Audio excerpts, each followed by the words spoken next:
আমরাও নিজেরা জানি না কোনটা তাকে অ্যাডমিশন দিবে।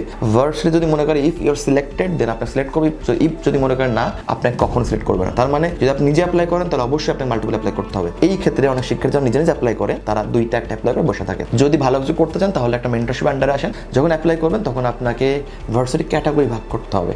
লাইক শুধুমাত্র টপ র্যাঙ্কে অ্যাপ্লাই করে বসে থাকবেন না। চাইনাতে ইন্টারভিউতে আপনাকে কিন্তু কথা বলার দক্ষতা থাকতে হবে। চীনে উচ্চশিক্ষায় 2026 সেপ্টেম্বর ইনটেকে কিভাবে আবেদন করলে মোটামুটি অ্যাডমিশন পাওয়া নিশ্চিত। আমরা জানি চায়নাতে সবথেকে বড় ইনটেক হলো সেপ্টেম্বর ইনটেক এবং এই ইনটেকে সব থেকে বেশি সুযোগ পাওয়া যায় এবং সকল ইউনিভার্সিটি এই ইনটেকে কিন্তু অ্যাডমিশন ওপেন রাখে। তার মানে এই ইনটেকে অ্যাডমিশন হওয়ার চান্সেস সব থেকে বেশি। তবে প্রশ্ন হলো এই ইনটেকে কি অ্যাডমিশন বাদেও শিক্ষার্থী থাকে? হ্যাঁ, এই ইনটেকে আমরা এমনও শিক্ষার্থী পাই যারা অ্যাডমিশনই করাতে পারি না বা অ্যাডমিশনই হয় না। এটার পিছনে একটা রিজন আছে। প্রথম রিজন আপনাকে বুঝতে হবে মাল্টিপল অপশানে অ্যাপ্লিকেশন না করা। অনেক শিক্ষার্থী, যেমন আমাদের ক্ষেত্রে যদি আমরা বলি যে আমরা একটা শিক্ষার্থীর জন্য মোটামুটি মিনিমাম 7 থেকে 8টা ইউনিভার্সিটি অ্যাপ্লিকেশন করবো, ওটা মাস্ট। কারণ আমরাও নিজেরা জানি না কোনটা তাকে অ্যাডমিশন দিবে। ভার্সিটি যদি মনে করে ইফ ইউর সিলেক্টেড দেন আপনি সিলেক্ট করবেন, ইফ যদি মনে করেন না আপনাকে কখনো সিলেক্ট করবে না। তার মানে যদি আপনি নিজে অ্যাপ্লাই করেন তাহলে অবশ্যই আপনি মাল্টিপল অ্যাপ্লাই করতে হবে। এই ক্ষেত্রে অনেক শিক্ষার্থী যারা নিজে নিজে অ্যাপ্লাই করে তারা দুইটা একটা অ্যাপ্লাই করে বসে থাকে। তারা মনে করে কনফার্ম চায়না মানে অ্যাডমিশন ভিসা দিয়ে দিবে। ব্যাপারটা এমন না। বর্তমান প্রেক্ষাপটে চায়নার সব থেকে বড় বাইন্ডিংস বা ব্যারিয়ার হলো অ্যাডমিশন পাওয়া। ভিসা পাওয়াটা এটা কোনো ব্যাপার না, অ্যাডমিশন সবথেকে বড় চ্যালেঞ্জ। সেই ক্ষেত্রে আপনাকে প্রথমেই যদি অ্যাপ্লাই করেন আপনাকে মাল্টিপল অপশন অ্যাপ্লাই করতে হবে। নাম্বার 1 এটা আমরা সিলেক্ট করতে হবে। সেকেন্ড হলো আপনাকে অ্যাপ্লাই করতে হবে, আমরা জানি ব্যাচেলর প্রোগ্রামের ক্ষেত্রে মেইনলি সিএসসি এক্সাম, নন সিএসসি এক্সামে দুটো ভার্সিটি ক্যাটাগরি চলে এসেছে, যেখানে এক্সাম দিয়েও অ্যাপ্লাই করতে পারেন, না দিয়েও অ্যাপ্লাই করতে পারবেন। তো সেক্ষেত্রে দুই টাইপের আপনাকে অ্যাপ্লাই করে রাখতে হবে। আপনার প্রোফাইল খুব ভালো, আপনি সব স্কলার চাচ্ছেন, ডাজন্ট ম্যাটার। তারপর আপনাকে যে সকল ভার্সিটি সিএসসি এক্সাম চাই না ওখানে আপনাকে অ্যাপ্লাই করে একটা সিট কনফার্ম করে রাখতে হবে। এবং সাথে যখন আপনি সিএসসি এর এক্সামটা দিবেন ওই রেজাল্টটা নিয়ে নন যেগুলো সকল ভার্সিটি সিএসসি এর চেয়েছে সেখানে আপনি অ্যাপ্লাই করে এখান থেকে আপনাকে কয়েকটা অ্যাডমিশন কনফার্ম করে রাখতে হবে। দ্যাট মিনস আপনার দুই পাশের ভার্সিটিগুলো থেকে অ্যাটলিস্ট 2 থেকে 3টা আপনাকে অ্যাকসেপ্টেন্স আনতে হবে।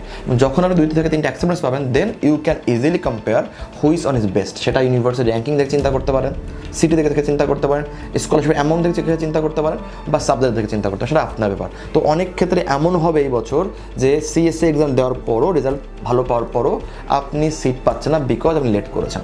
এবং লাস্ট যদি বলি এই বছর এপ্রিলটা হলো সব থেকে লাস্ট টাইম সিএসসি এর জন্য। যদি এই সময় পান তাহলে ভালো কিছু করতে পারেন, কারণ এরপরে যে এক্সামটা আছে এই বছর জুনে আছে এক্সামটা, যে জুনের এক্সামটা অনেক ডিলে করে ফেলেছে, যেটা হয়তো বা এক্সাম দেওয়ার পরে আপনি সিট পাবেন না। তো এপ্রিলটাকে ফোকাস করেন, প্রিপারেশনে পাসপোর্ট জাস্ট রেডি থাকলেই নিজে যেখান থেকে পারেন না এখন নিজে ট্রাই করে সিএসসি এক্সামটা দিয়ে ফেলেন। কত মার্ক পাচ্ছেন ডাজন্ট ম্যাটার, এটা মাথায় রাখে নিন এখন। যদি ভালো কিছু করতে চান তাহলে একটা মেন্টরশিপ আন্ডারে আসেন। অনেকগুলো প্রতিষ্ঠান বা ব্যক্তি দেখলাম যে যারা মেন্টরশিপ দিচ্ছে, ফ্রিতে কোর্স লঞ্চ করেছে, যেমন আমরাও করেছি এটা মানে একটা। এবং আমাদের শিক্ষার্থী গত মার্চের যে এক্সামে খুব ভালো মার্ক পেয়েছে আলহামদুলিল্লাহ। একজন শিক্ষার্থী দেখলাম 97.5 পেয়েছে 100-র মধ্যে। সো এইভাবে আপনাকে চিন্তা করতে হবে। 3rd বা 4th যদি বলি, যখন অ্যাপ্লাই করবেন তখন আপনাকে ভার্সিটি ক্যাটাগরি ভাগ করতে হবে। লাইক শুধুমাত্র টপ র্যাঙ্কে অ্যাপ্লাই করে বসে থাকবেন না, আপনি কিছু মিডল র্যাঙ্কে অ্যাপ্লাই করবেন। মিডল র্যাঙ্কের শিক্ষার্থীগুলি একটু লো র্যাঙ্কে অ্যাপ্লাই করবেন, কারণ আমাদের বারবারই বলছি যে অ্যাডমিশন এনে দেওয়ার কোনো ক্ষমতা কোনো ব্যক্তি বা প্রতিষ্ঠানের নাই। Depends on lakh, depends on রিজিক, সব কিছু লাখের উপর ডিপেন্ড করে।